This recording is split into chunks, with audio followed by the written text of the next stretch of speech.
Chapter 4, Horace Slughorn. Despite the fact that he had spent every waking moment of the past few days hoping desperately that Dumbledore would indeed come to fetch him, Harry felt distinctly awkward as they set off down Privet Drive together. He had never had a proper conversation with the headmaster outside of Hogwarts before.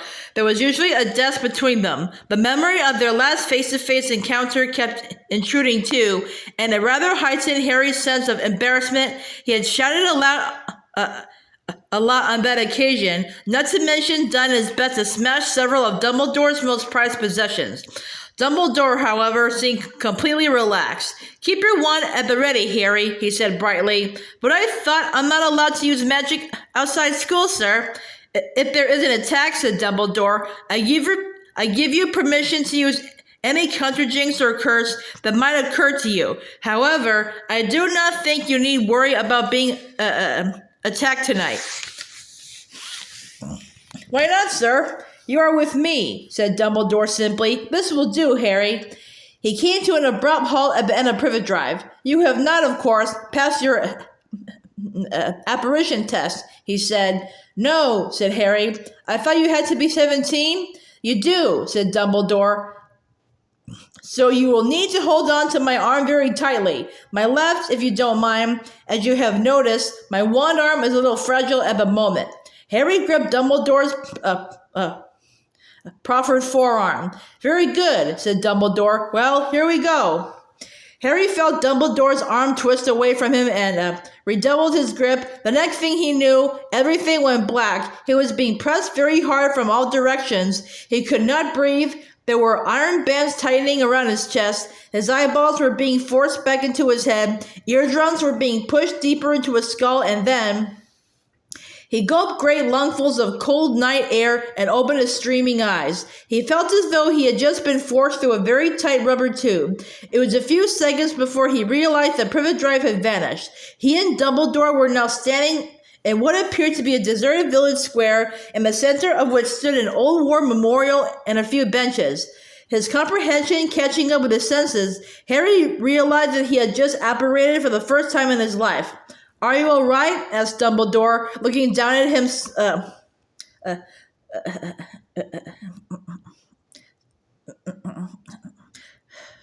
Solicitously, "The sensation does take some getting used to." "I'm fine," said Harry, rubbing his ears, which felt as though they had left Privet Drive rather reluctantly.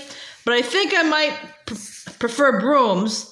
Dumbledore smiled, drew his traveling cloak a little more tightly around his neck, and said, "This way." He set off at a brisk pace, past an empty inn and a few houses. According to a clock in a nearby church, it was almost midnight. "So tell me, Harry," said Dumbledore, "your scar, has it been hurting at all?" Harry raised a hand uncautiously to his forehead and rubbed the lightning-shaped mark. "No," he said, "and I've been wondering about that. I thought it would be burning all the time now Voldemort's getting so powerful again." He glanced up at Dumbledore and saw that he was wearing a satisfied expression. "I, on the other hand, thought otherwise," said Dumbledore. "Lord Voldemort has finally realized the dangerous access to his thoughts and feelings you have been enjoying. It appears that he is now employing a clemency against you." "Well, I'm not complaining," said Harry, who missed neither the disturbing dreams nor the startling flashes of insight into Voldemort's mind. They turned a corner, passing a telephone box and a bus shelter. Harry looked sideways at Dumbledore again. "Professor? Harry? Where exactly are we?" "This, Harry, is the charming village of Budley Babberton. And what are we doing here?" "Yes, of course, I haven't told you," said Dumbledore. "Well, I have lost count of the number of times I have said this in recent years, but we are once again one member of staff short. We are here to persuade an old colleague of mine to come out of retirement and return to Hogwarts." "How can I help with that, sir?" "Oh, I think we'll find a use for you," said Dumbledore vaguely. "Left here, Harry." They proceeded up a step They proceeded up a steep, narrow street lined with houses. All the windows were dark. The odd chill that had lain over Privet Drive for 2 weeks persisted here too. Thinking of Dementors, Harry cast a look over his shoulder and grasped his wand reassuringly in his pocket. Professor, why couldn't we just apparate directly into your old colleague's house? Because it would be quite as rude as kicking down the front door, said Dumbledore. Courtesy dictates that we offer fellow wizards the opportunity of denying us entry. In any case, most wizarding dwellings are magically protected from unwanted apparators. At Hogwarts, for instance, you can't apparate anywhere inside the buildings or grounds, said Harry quickly. Hermione Granger told me. And she is quite right. We turned left again. The church clock chimed midnight behind them. Harry wondered why Dumbledore did not consider it rude to call on his old colleague so late, but now that conversation had been established, he had more pressing questions to ask. Sir, I saw the Daily Prophet that Fudge has been sacked. Correct, said Dumbledore, now turning up a steep side street. He has been replaced, as I am sure you also saw, by Rufus Scrimgeour, who used to be head of the Auror office. Is he? Do you think he's good? Asked Harry. An interesting question, said Dumbledore. He is able, certainly, a more decisive and forceful personality than Cornelius. Yes, but I know what you meant. Rufus is a man of action and, having fought dark wizards for most of his working life, does not underestimate Lord Voldemort. Harry waited, but Dumbledore did not say anything about the disagreement with Scrimgeour that the Daily Prophet had reported, and he did not have the nerve to pursue the subject, so he changed it. And, sir, I saw about Madame Bones. Yes, said Dumbledore quietly, a terrible loss. She was a great witch. Just appeared, I think. Ouch! He had pointed with his injured hand. Professor, what happened to your... I have no time to explain now, said Dumbledore. It is a thrilling tale. I wish to do it justice. He smiled at Harry, who understood that he was not being snubbed and that he had permission to keep asking questions. Sir, I got a Ministry of Magic leaflet by Owl about security measures we should all take against the Death Eaters. Yes, I received one myself, said Dumbledore, still smiling. Did you find it useful? Not really. No, I thought not. You have not asked me, for instance, what is my favorite flavor of jam to check that I am indeed Professor Dumbledore and not an imposter. I didn't, Harry began, not entirely sure whether he was being reprimanded or not. For future reference, Harry, it is raspberry. Although, of course, if I were a Death Eater, I would have been sure to research my own jam preferences before impersonating myself. Right, said Harry. Well, on that leaflet, it said something about, inferi. What exactly are they? The leaflet wasn't very clear. They are corpses, said Dumbledore calmly.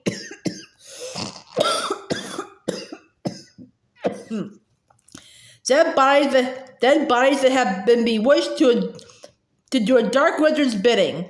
Inferi have not been seen for a long time, however, not since Voldemort was less powerful. He killed enough people to make an army of them, of course. This is the place, Harry, just here. They were nearing a small, neat stone house set in its own garden. Harry was too busy digesting the horrible idea of Inferi to have much attention left for anything else, but as they reached the front gate, Dumbledore stopped dead and Harry walked into him. Oh dear, dear, dear. Harry followed his gaze up a carefully tended front path and felt his heart sink. The front door was hanging off its hinges. Dumbledore glanced up and down the street. It seemed quite deserted. "One out and follow me, Harry," he said quietly. He opened the gate and walked swiftly and silently up the garden path, Harry at his heels, then pushed the front door very slowly, his wand raised and at the ready. Lumos! Dumbledore's wand tip ignited, casting its light up a narrow hallway. To the left, another door stood open. Holding his illuminated wand aloft, Dumbledore walked into the sitting room with Harry right behind him. A scene of total devastation met their eyes. A grandfather clock lay splintered at their feet, its face cracked, its pendulum lying a little farther away like a drop sword. A piano was on its side, its keys strewn across the floor. The wreckage The wreckage of a fallen chandelier glittered nearby. Cushions lay deflated, feathers oozing from slashes in their sides, fragments of glass and china lay like powder over everything. Dumbledore raised his wand even higher, so that its light was thrown upon the walls, where something darkly red and glutinous was spattered over the wallpaper. Harry's small intake of breath made Dumbledore look around. "Not pretty, is it?" he said heavily. "Yes, something horrible has happened here." Dumbledore moved carefully into the middle of the room, scrutinizing the wreckage at his feet. Harry followed, gazing around, half scared of what he might see hidden behind the wreck of the piano or the overturned sofa, but there was no sign of a body. "Maybe there was a fight, and they dragged him off, Professor?" Harry suggested, trying not to imagine how badly wounded a man would have to be to leave those stains spattered halfway up the walls. "I don't think so," said Dumbledore quietly, peering behind an overstuffed armchair lying on its side. "You mean he's still here somewhere?" "Yes."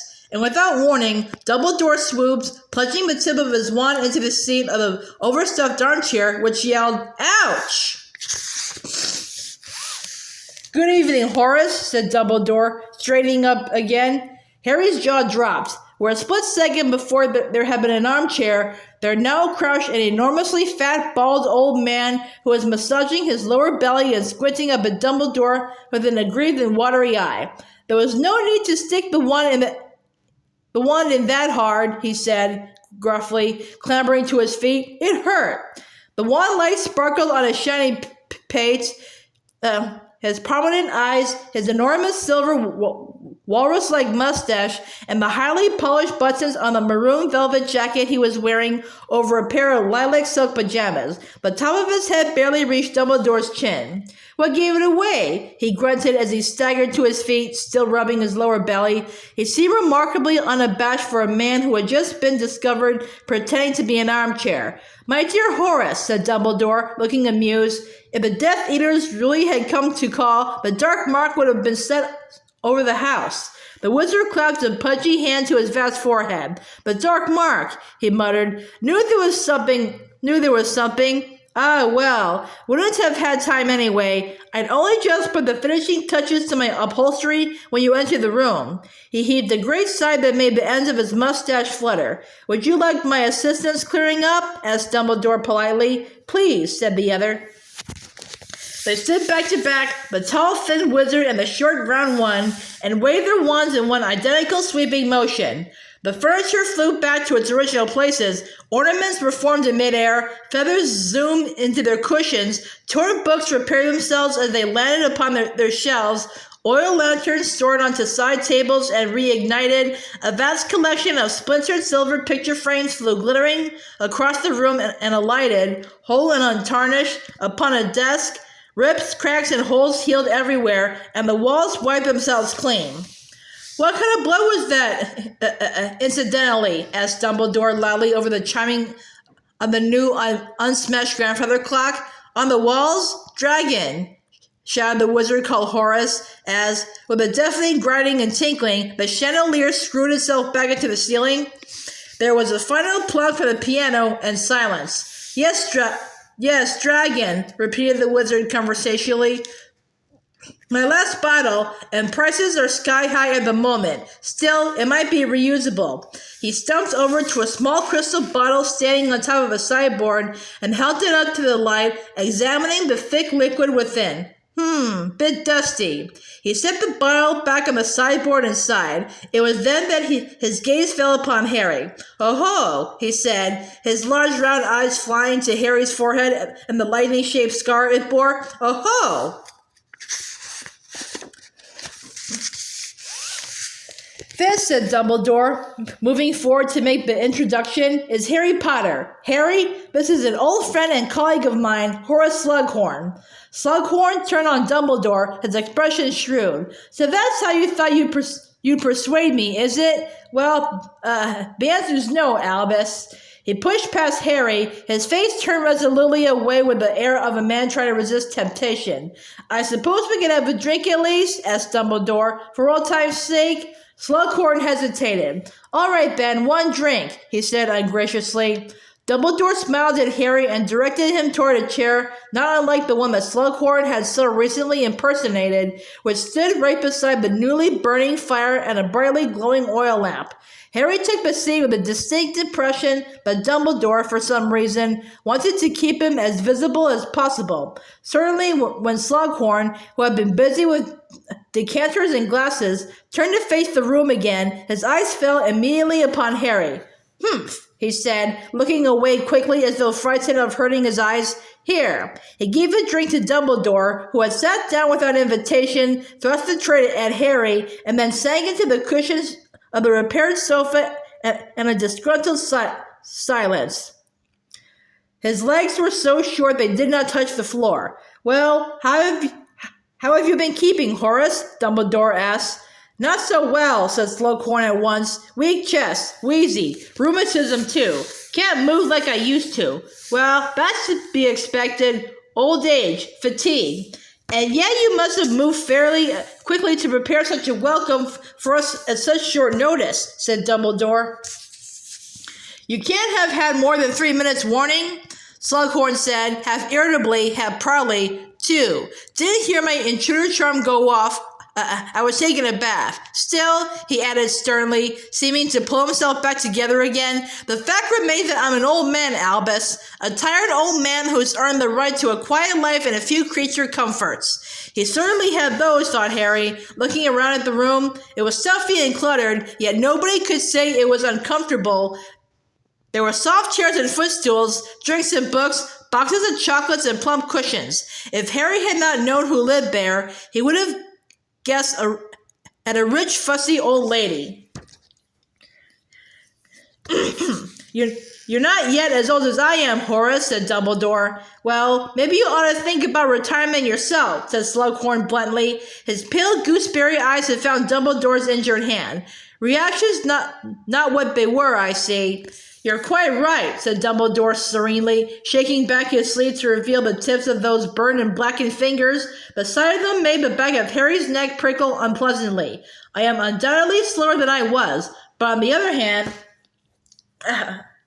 He shrugged and spread his hands wide, as though to say that age had its compensations, and Harry noticed the ring on his injured hand that he had never seen Dumbledore wear before. It was large, rather clumsily made of what looked like gold, and was set with a heavy black stone that had cracked down in the middle. Slughorn's eyes lingered for a moment on the ring too, and Harry saw a tiny frown momentarily crease his wide forehead. "So, all these precautions against intruders, Horace, are they for the Death Eater's benefit or mine?" asked Dumbledore.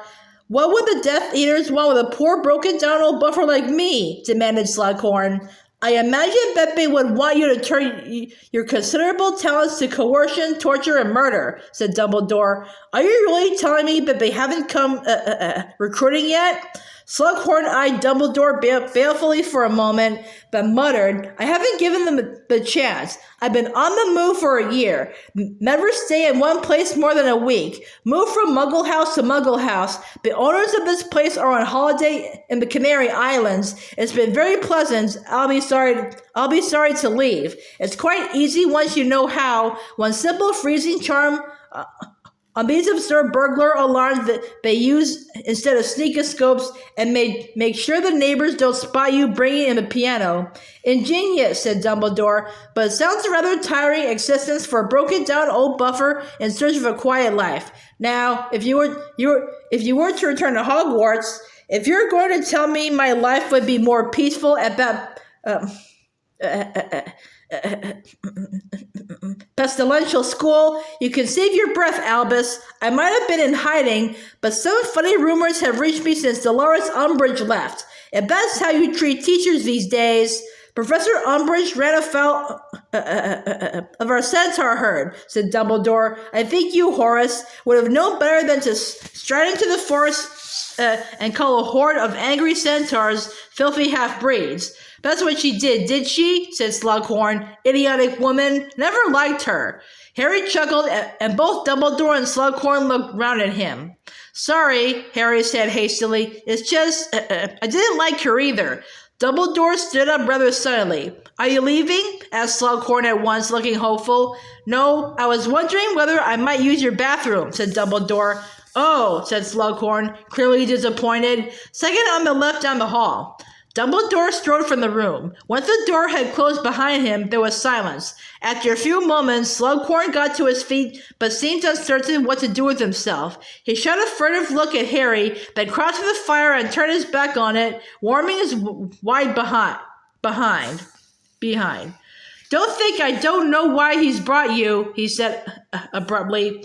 Harry merely looked at Slughorn. Slughorn's watery eyes slid over Harry's scar, this time taking in the rest of his face.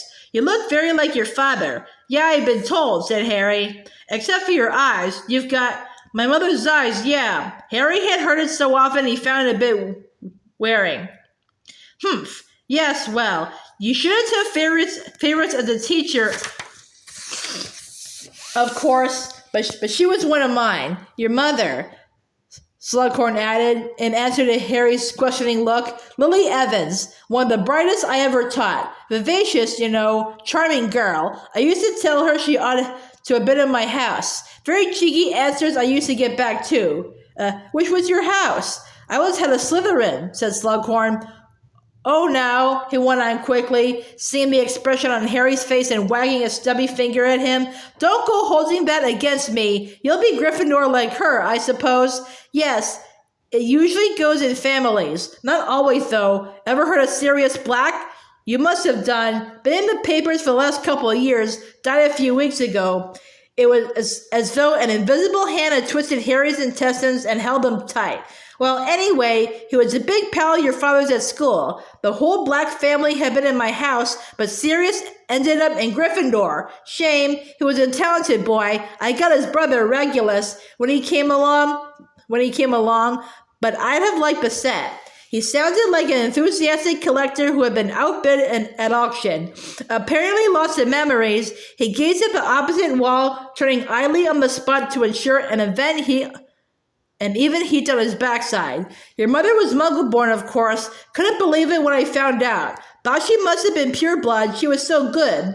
One of my best friends is Muggle-born, said Harry, and she's the best in her year. Funny how that sometimes happens, isn't it? Said Slughorn. Not really, said Harry coldly. Slughorn looked down at him in surprise. You mustn't think I'm prejudiced, he said. No. Haven't I just said your mother was one of my all-time favorite students? And there was Dirk Creswell in the year after her, too. Now head of the Goblin Liaison Office, of course, another Muggle-born, a very gifted student, and still gives me excellent inside information on the goings-on at Gringotts. He bounced up and down a little, smiling in a self-satisfied way, and pointed at the many glittering photograph frames on the dresser, each people with tiny moving occupants. All ex-students, all signed. You'll notice Barnabas Cuff, editor of the Daily Prophet. He's always interested to hear my take on the day's news. And Ambrosius Flume of Honeydukes, a hamper every birthday. And all because I was able to give him an introduction to Cicerone Harkis, who gave him his first job. And at the back, you'll see her if you just crane your neck.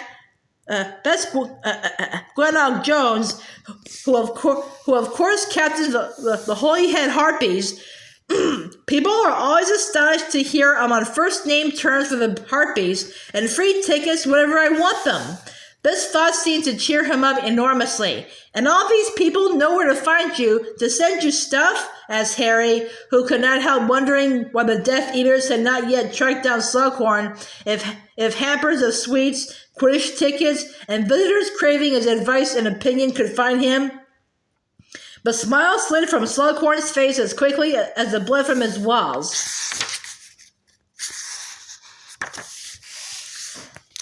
Of course not, he said, looking down at Harry. I have been out of touch with everybody for a year. Harry had the impression that the word shocked Slughorn himself. He looked quite unsettled for a moment. Then he shrugged. Still, the prudent wizard keeps his head down at such times. All very well for Dumbledore to talk, but taking up a post at Hogwarts just now would be tantamount to declaring my public allegiance to the Order of the Phoenix. And while I'm sure they're very admirable and brave and all the rest of it, I don't personally fancy the mortality rate. You don't have to join the order to teach at Hogwarts, said Harry, who could not quite keep a note of derision out of his voice. It was hard to sympathize with Slughorn's cassetted existence when he remembered Sirius, crouching in a cave and living on rats. Most of the teachers aren't in it, and none of them has ever been killed, well, unless you count Quirrell, and he got what he deserved seeing as he was working with Voldemort. Harry had been sure Slughorn would be one of those wizards who could not bear to hear Voldemort's name spoken aloud, and was not disappointed. Slughorn gave a shudder and a squawk of protest, which Harry ignored. I reckon the staff are safer than most people, while Dumbledore's headmaster... he's supposed to be the only one Voldemort ever feared, isn't he? Harry went on. Slughorn gazed into space for a moment or two. He seemed to be thinking over Harry's words. Well, yes, it is true that he who must not be named has never sought a fight with Dumbledore, he muttered grudgingly. And I suppose one could argue that as I have not joined the Death Eaters, he who must not be named can hardly count me as a friend, in which case I might well be safer a little closer to Albus. I cannot pretend that Amelia Bones' death did not shake me, if she, with all her ministry contacts and protection... Dumbledore re-entered the room and Slughorn jumped as though he had forgotten he was in the house. Oh, there you are, Albus, he said. You've been a very long time. Upset stomach? No, I was merely reading the Muggle magazine, said Dumbledore. I do love knitting patterns. Well, Harry, we have trespassed upon Horace's hospitality quite long enough. I think it is time for us to leave. Not at all reluctant to obey, Harry jumped to his feet. Slughorn seemed taken aback. You're leaving? Yes, indeed. I think I know a lost cause when I see one. Lost? Slughorn seemed agitated. He twiddled his fat thumbs and fidgeted as he watched Dumbledore fasten his traveling cloak and Harry zip up his jacket. Well, I'm sorry you don't want the job, Horace, said Dumbledore, raising his uninjured hand in a farewell salute. Hogwarts would have been glad to see you back again. Our greatly increased security notwithstanding, you will always be welcome to visit, should you wish to. Yes, well, very gracious, as I say. Goodbye, then. Bye, said Harry. They were at the front door when there was a shout from behind them. All right, I'll do it. Dumbledore turned to see Slughorn standing breathless in the doorway to the sitting room. He will come out of retirement? Yes, said Slughorn impatiently. I must be mad, but yes. Wonderful, said Dumbledore, beaming. Then, Horace, we shall see you on the 1st of September. Yes, I dare say you will, grunted Slughorn. As they set off down the garden path, Slughorn's voice floated after them. I want a pay rise, Dumbledore. Dumbledore chuckled. The garden gates swung shut behind them, and they set off back down the hill through the dark of the swirling mist. Well done, Harry, said Dumbledore. I didn't do anything, said Harry in surprise. Oh, yes, you did. You showed Horace exactly how much he stands to gain by returning to Hogwarts. Did you like him?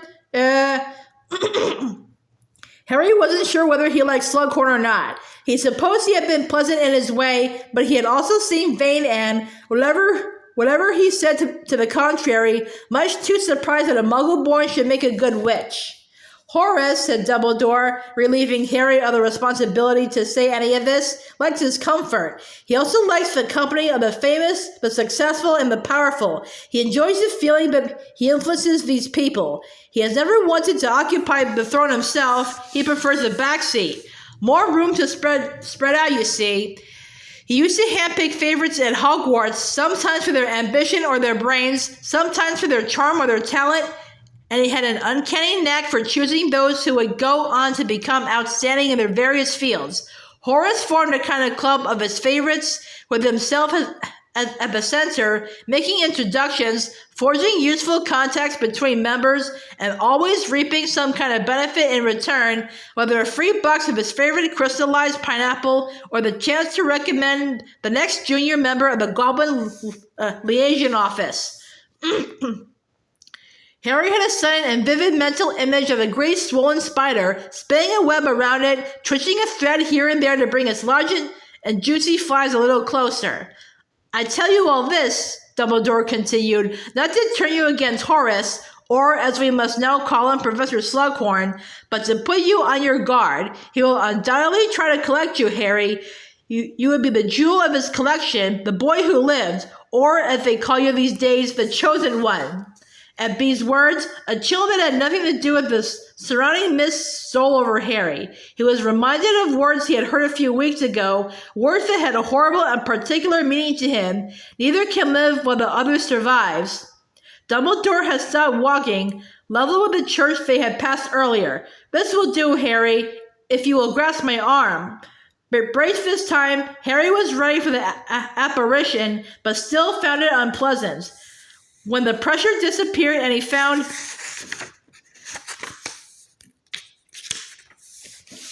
himself able to breathe again, he was standing in a country lane beside Dumbledore and looking ahead to the crooked silhouette of his second favorite building in the world, the Burrow. In spite of the feeling of dread that had just swept through him, his spirits could not help but lift at the sight of it. Ron was in there, and so was Mrs. Weasley, who could cook better than anyone he knew. If you don't mind, Harry, said Dumbledore as they passed through the gate, I'd like a few words with you before we part. In private. Perhaps in here? Dumbledore pointed toward a run-down stone outhouse where the Weasleys kept their broomsticks. A little puzzled, Harry followed Dumbledore through the creaking door into a space a little smaller than the average cupboard. Dumbledore illuminated the tip of his wand so that it glowed like a torch and smiled down at Harry. I hope you will forgive me for mentioning it, Harry, but I am pleased and a little proud at how well you seem to be coping after everything that happened at the Ministry. Permit me to say that I think Sirius would have been proud of you. Harry swallowed. His voice seemed to have deserted him. He did not think he could stand to discuss Sirius. It had been painful enough to hear Uncle Vernon say his godfather's dead, and even worse to hear Sirius's name thrown out casually by Slughorn. It was cruel, said Dumbledore softly, but you and Sirius had such a short time together. A brutal ending to what should have been a long and happy relationship. Harry nodded, his eyes fixed resolutely on the spider now climbing Dumbledore's hat. He could tell that Dumbledore understood, but he might even suspect that until his letter arrived, Harry had spent nearly all his time at the Dursleys lying on his bed, refusing meals and staring at the misted window, full of the chilled emptiness that he had come to associate with Dementors. It's just hard, Harry said finally, in a low voice, to realize he won't write to me again. His eyes burned suddenly and he blinked. He felt stupid for admitting it, but the fact that he had someone outside Hogwarts who cared what happened to him, almost like a parent, had been one of the best things about discovering his godfather, and now the post-owls would never bring him that comfort again.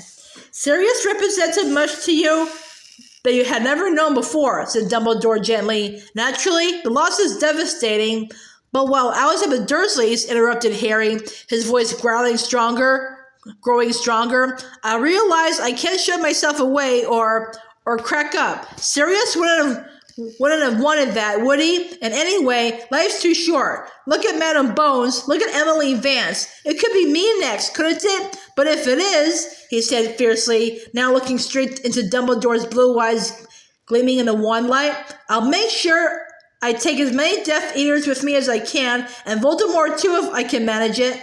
Spoken both like your mother and father's son and Sirius's true godson, said Dumbledore with an approving pat on Harry's back. I take my hat off to you, or I would if I were not afraid of showering you in spiders. And now, Harry, on a closely related subject, I gather that you have been taking the daily profit over the last 2 weeks. Yes, said Harry, and his heart beat a little faster.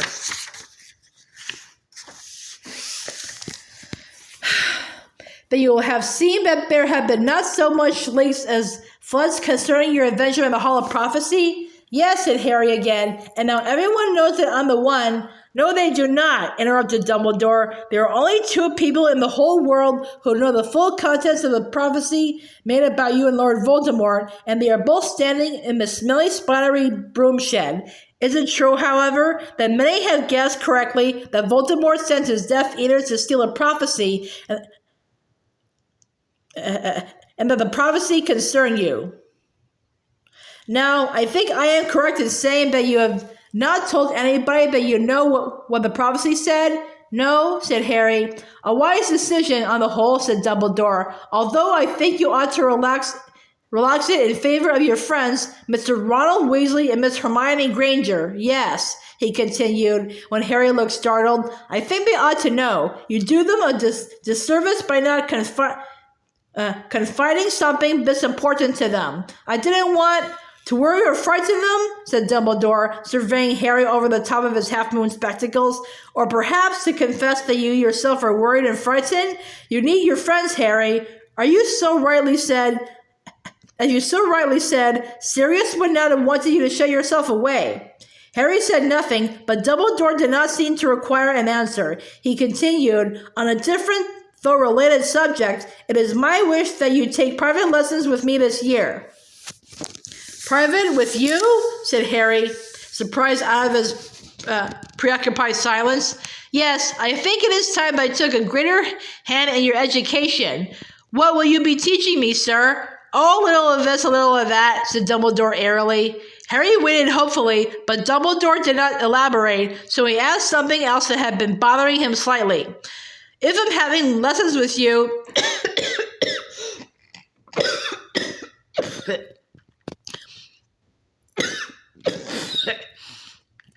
I won't have to do occlumency lessons with Snape, will I? Professor Snape, Harry. And no, you will not. Good, said Harry in relief, because they were, he stopped, careful not to say what he really thought.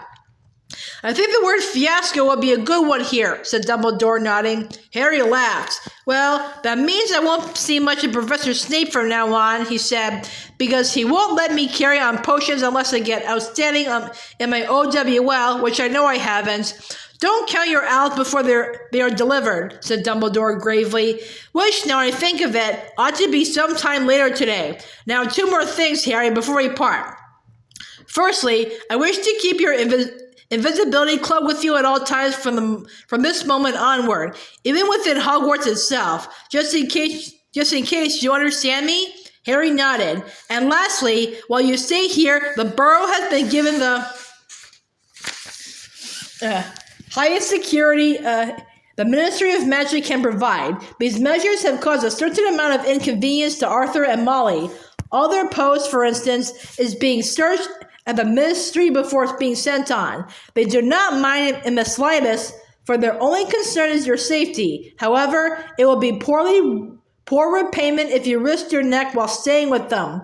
I understand, said Harry quickly. Very well then, said Dumbledore, pushing open the broom shed door and stepping out into the yard. I see a light in the kitchen. Let us not deprive Molly any longer of the chance to deplore how thin you are.